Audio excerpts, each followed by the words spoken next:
San Luis Obispo County thrives in the wedding business. Beautiful vineyard and ocean views, but some venues are saying the county is being too harsh with their enforcement, forcing some spaces to no longer host weddings and special events because of recent change. I took an in-depth look into what's happening to venues throughout SLO County.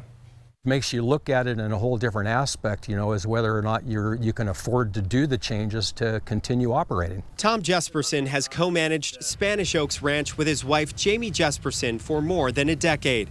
Around 2012, the venue, along with many others in the county, were consulted to operate as residential vacation rentals in order to host events such as weddings.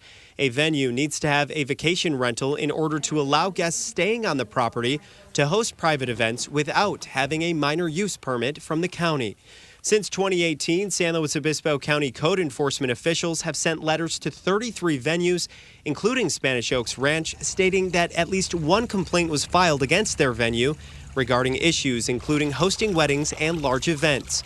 The county says venues cannot host weddings as residential vacation rentals.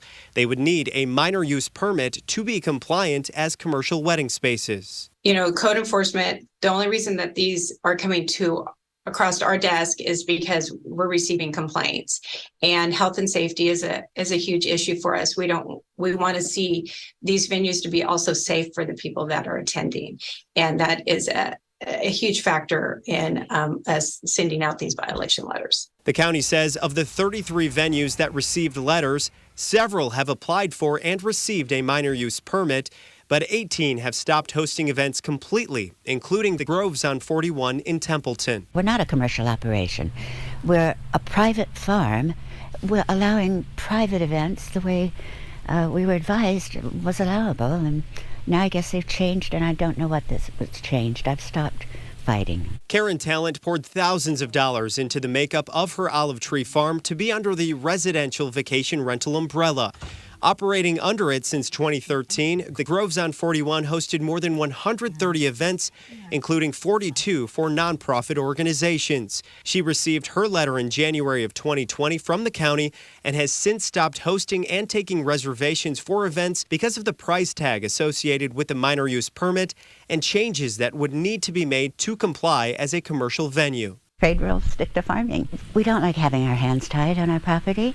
I don't imagine many people do. The Jespersons say their property was built to the highest standard with a high-end sprinkler system, but they say they would need a new one that would cost upwards of $100,000, along with other upgrades, to comply as a commercial wedding venue. It could be $350,000, $400,000. We don't really, it could be more. I don't know. When my dad built the place in 2005, he did above and beyond. This is a venue that I don't know what's wrong with it, to be honest. I don't know what they think is wrong with it. Bob Stock, a local DJ and president of Central Coast Wedding Professionals, says shutting down venues will have a ripple effect for the economy and businesses that rely on weddings to make a living. Stock thinks the county is going after the most well-known and established venues. They're going after the venues that appear to be able to spend money more than the other venues, even on the scale that they're not going to do it. Spanish Oaks has hosted 71 weddings since the start of 2021. But the county's letter they received in April stated the venue had to stop taking additional reservations to host events. Danny Jesperson, the on-site venue coordinator for Spanish Oaks, says the crackdown has already affected the Central Coast as a wedding destination, and it will continue to hurt business. They are compromising our county's position as one of the best spots for destination weddings and events in California. And instead of helping us build jobs to meet the demand for weddings in the area, they are weakening our venues.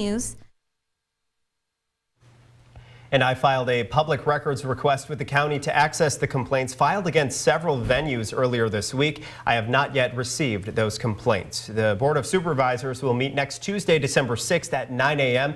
and this issue is on the agenda as a consent item. So a lot happening in the wedding industry here in SLO County.